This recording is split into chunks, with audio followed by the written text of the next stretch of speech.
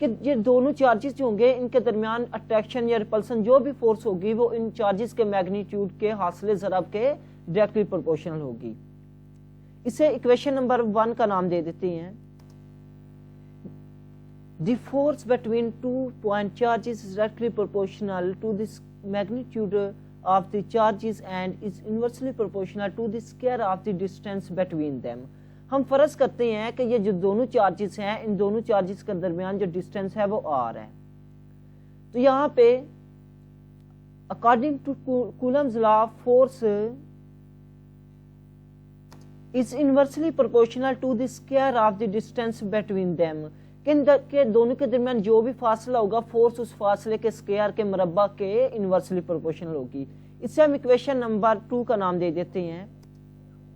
اگر ہم equation number 1 اور 2 کو جوائن کر کے کمبائن کر کے لکھیں تو پھر فورس ڈائریکٹلی پروپورشنل آ جائے گی Q1 Q2 over R square کے. اب اس پروپورشنالٹی کو ختم کرنے کے لیے ہم ایک کانسٹنٹ کا استعمال کریں گے. ہم نے کانسٹنٹ آف پروپورشنالٹی کے استعمال کیا جو کہ کولم کانسٹنٹ کہلاتا ہے. تو فورس اکول آ گئی K Q1 Q2 over R square. اور یہ کولم لا کی میتھمیٹیکل فارم ہے. اب آئیے K کے بارے میں انڈرسٹینڈ کرتے ہیں کہ K ہمارے پاس کیا ہے. K کولم کانسٹنٹ ہے جس کی ویلیو ہے K. تو K is equal to 1 over 4 pi epsilon naught which is equal to 9 multiplied 10 raised to power 9. تو یہ کولم کانسٹنٹ کی ویلیو ہے. اب اس کا یونٹ ہم ایکویشن نمبر 3 کو یوز کر کے اس کولم کانسٹنٹ کا یونٹ بھی نکال سکتے ہیں. تو یہاں سے R اسکوائر جو ہے یہاں پہ ڈیوائڈ ہو رہا ہے K سے, دوسری طرف جائے گا تو یہ ضرب ہو جائے گا. تو force F R square over اب Q1 اور Q2 دونوں یہاں پہ ملٹیپلائی ہو رہے ہیں, دوسری طرف جائیں گے تو ڈیوائڈ ہو جائیں گے.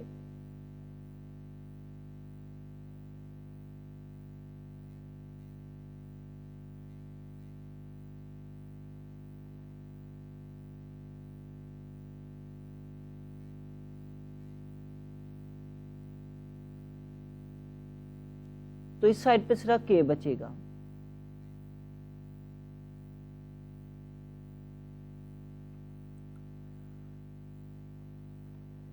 تو K اکول آ گیا F R square divided by Q1 Q2 کے. اب ہمیں پتا ہے کہ فورس کا یونٹ نیوٹن ہے, ریڈیس کا یونٹ میٹر ہوتا ہے, اوپر اس کا اسکوائر ہے تو میٹر اسکوائر ہو جائے گا. ڈسٹینس کا یونٹ میٹر ہوتا ہے نا, تو اوپر اس کے اسکوائر ہے تو میٹر اسکوائر آ گیا. ڈیوائڈیڈ بائی اب چارج کا یونٹ کیا ہوتا ہے کولم, دو چارجز ہیں تو یونٹ کیا ہو جائے گا کولم اسکوائر.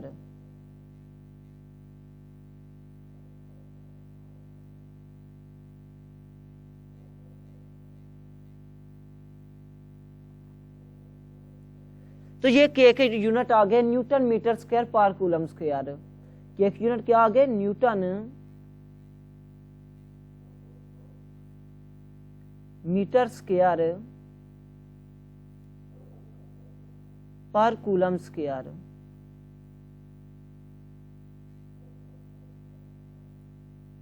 تو یہ تھی K کی ویلیو. اب یہ جو کولم کا لا ہے نا اس کی کچھ لیمیٹیشنز ہیں, اور اس کی ویل نون لیمیٹیشن یہ ہے کہ it is only valid for point charges, کہ یہ جو لا ہے صرف پوائنٹ چارجز کے لیے ہی اپلیکیبل ہے, دوسرے چارجز کے لیے اپلیکیبل نہیں ہے. تو آئیے پوائنٹ چارجز کو تھوڑا انڈرسٹینڈ کرتے ہیں کہ پوائنٹ چارجز کیا ہوتے ہیں. تو پوائنٹ چارجز کیا ہوتے ہیں؟ An electric charge considered to exist at a single point and thus having neither area nor volume. کہ ایک الیکٹرک چارج جو صرف ایک ہی پوائنٹ کے اوپر ایگزسٹ کرتا ہو اور نہ تو اس کا ایریا ہو نہ اس کا والیوم ہو. یا پھر ہم سمپلی اس طرح سے کہہ سکتے ہیں کہ those charges which have a large distance then their magnitude are called point charges. کہ پوائنٹ چارجز ایسے ہوتے ہیں جن کا درمیان جو ڈسٹینس ہوتا ہے وہ ان چارجز کی جسامت سے بڑا ہونا چاہیے, چارجز ان کے درمیان جو ڈسٹینس ہے ان سے چھوٹے ہونے چاہیے. تو پوائنٹ چارجز ایسے چارجز ہوں گے کہ جن کے درمیان جو ڈسٹینس ہے وہ چارجز کی جسامت سے بڑا ہونا چاہیے. مینز دیکھیے اگر دونوں چارجز ہیں تو ان کے درمیان جو فاصلہ ہے ان دونوں چارجز کی جسامت سے وہ بڑا ہے. اگر میں اس طرح سے ڈرا کروں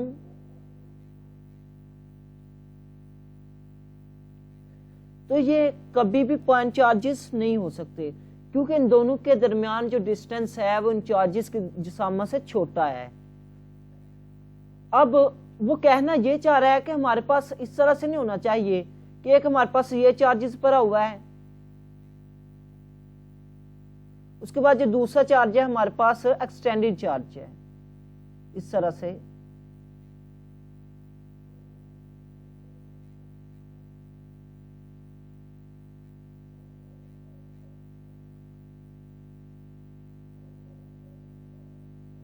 اگر ہمارے پاس اس طرح سے ایک پوائنٹ چارج ہے ایک ایکسٹینڈڈ چارج ہے تو ان کے درمیان جو ڈسٹینس ہے فاصلہ ہے وہ تو بہت زیادہ اس کے ریڈیس ہو جائیں گے اس طرح سے.